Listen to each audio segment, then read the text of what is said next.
You're listening to The Money Hour with your host, Tina Mitchell, on Alternative Talk 1150 AM.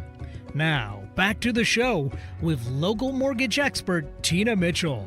You are listening to The Money Hour at 1150 AM KKNW, the Saturday, November 5th show. You can also listen to my show podcast, my Facebook premiere, or you can catch my show on my show YouTube channel. I am your host and local mortgage expert, Tina Mitchell. I bring into studio each week the best of the best experts in our local market and everything regarding your money. And now in studio, I have Wolfgang Anderson. We're going to be having a conversation around divorce right here on 1150 AM KKNW. Wolfgang, thank you so much for joining me in studio. Thank you for having me, Tina. Yeah, and for those that are watching us on video, I love what you got there in your background. Oh, that was a present from the CEO of a big company in town who had it made for me. That is beautiful. But you know what I wanted to say, listening to Aaron, I could use him. If I, for instance, go to court, I could have him sit and stand by and impersonate a judge. So if I made an argument, I could have him say, "Granted," or "You're wonderful." Get rid of the other guy. Oh my gosh, that is awesome. Well, you and Aaron are definitely going to have to connect outside of the show for sure. What a great shout out and compliment to Aaron. All right, Wolfgang, what does the lawyer need to know before starting an unfortunate divorce? Let me give you a little tutorial. They come in my office, and what am I going to ask right away? What's the date of the marriage? What are the assets? What are they worth? And the person who doesn't come in prepared and know what assets they have and what things are worth, the conference is going to be worthless. We have marriages that depend on how long they are, as for instance. A short marriage, basically you go out the way you come in. Long-term marriage is 25 years or more. You can make inroads on somebody's separate property, and we'll discuss what property belongs to whom and what is community property.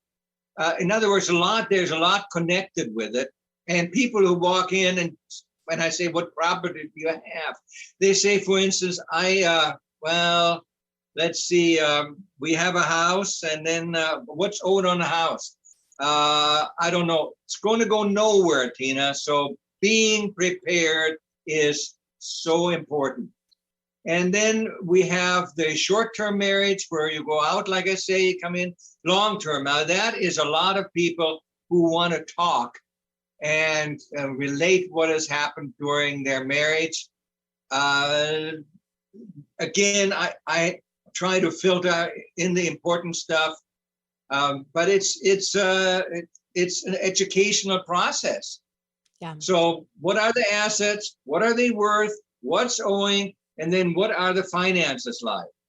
And for instance, when you're talking about maintenance, you're talking about standard living style of life that's been achieved. I mean, you get a different award if you go shopping at Walmart than when you go shopping at Whole Foods and more expensive places.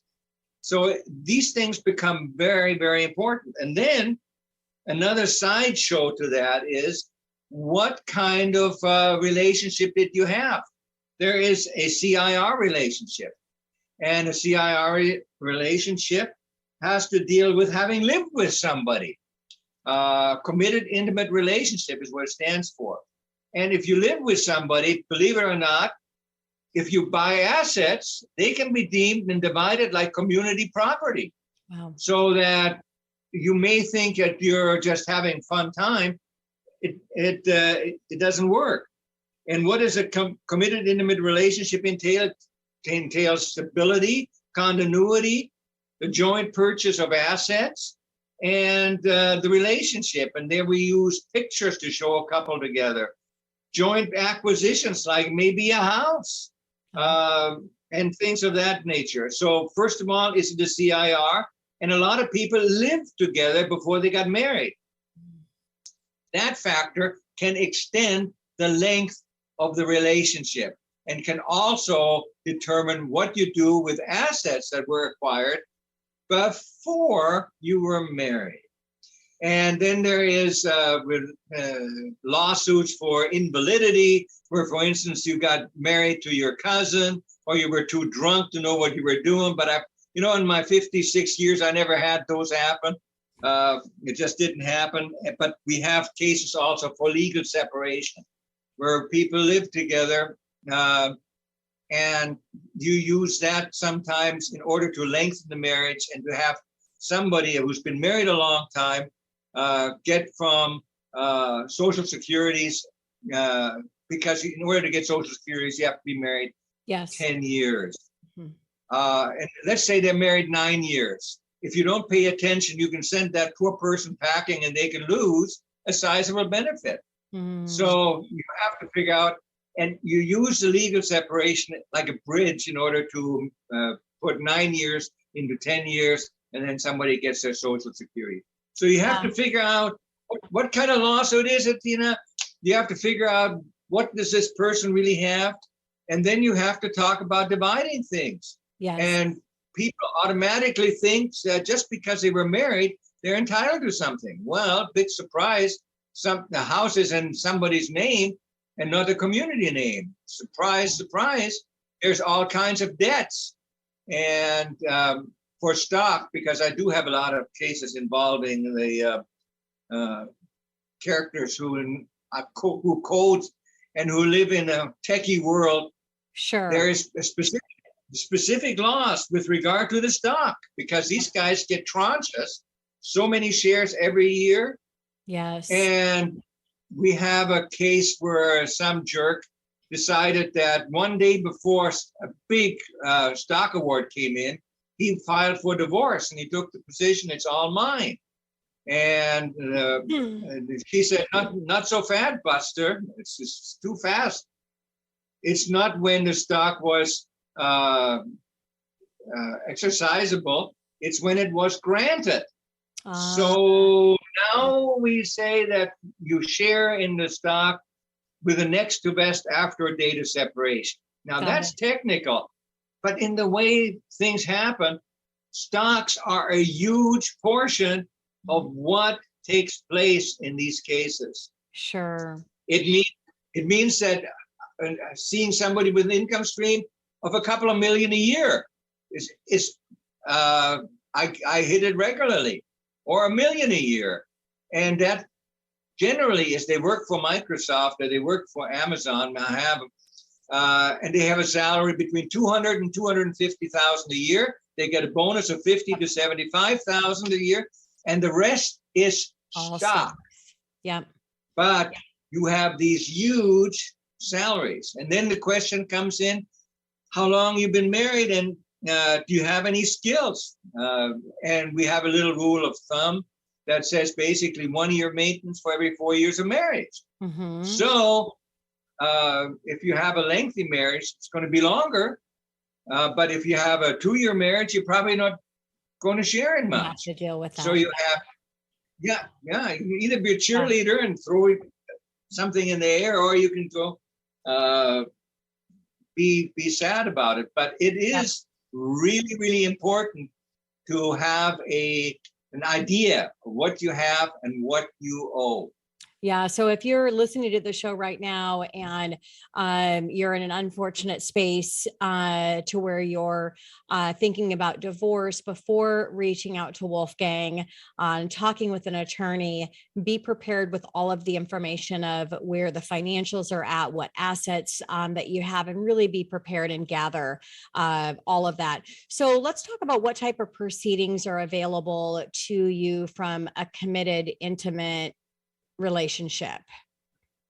Well, Tina, you sue for division of assets that were accumulated during that relationship. Mm-hmm. You can't get maintenance. Maintenance is off the table, so you're not going to get that. And separate property is off the table. So if you sue for CIR, you're not going to get maintenance. You're not going to get fees either. And separate property is off the table. So you're very limited. So then maybe you want to tell somebody, you know what, go back home and just charm so-and-so and so-and-so and see whether you can get them drunk enough to get a marriage license. Now, I don't want to espouse. I'm saying that you want Wolfgang on the right side of your divorce. That's what I'm hearing right now. Oh my golly. So let's talk about, will you talk about spousal maintenance a little bit more, or spousal support and maintenance and alimony? So you shared a little bit. You can kind of look at, every 4 years that you've been married and having 1 year of spousal. Go ahead. Tina, you've got to be married. If you come to court and your marriage is less than 7 years, forget maintenance in general. It's not going to go very long. And also, if you come to court and you have an income stream of about 40 or 50,000, it's likely you're not going to get maintenance. So maintenance is a big tool that gets played with in a lot of cases. That we use it kind of as a filler. And a property division is, if you have a median range marriage, generally speaking, you can have a 55-45 split.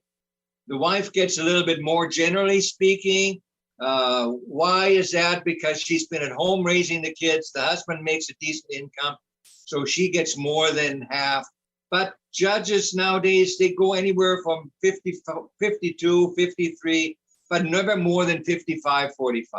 So that is the good division. The maintenance then is used in 1 year for every 4 years, but you've got to be married longer. Mm-hmm. How long? Again, if you have a median range marriage, I'm not going to get you much if you're married less than 10 years. I think if you're married 10 years or more, then there you go. Yeah. It also depends on what the income stream is. 100% of nothing is nothing and never will be nothing. And so you've got to have a decent income. And these guys, in the cases I have, who code, they have sizable incomes. And then we're really dealing with bigger awards. And there's child support that goes with it too, because generally it's a lockstep of maintenance and child support, because a homemaker who's been out of the workforce isn't going to be readily jumping back out there. She might be able to drive an Uber or deliver groceries or something like that, but that's about it. But it's better than the old days when I started to practice, when it was basically a one-level Rambler with a carport. The car was gone because he used the car, and they had a Boeing pension. And that's about it. Yeah. Nowadays, it's complicated. It is very, very complicated. And you have to be an accountant. And you have to be, like I said earlier, you have to be a psychiatrist in order to case manage these people through their trying times. Yeah. So it's, I wish I had more time with you, Wolfgang.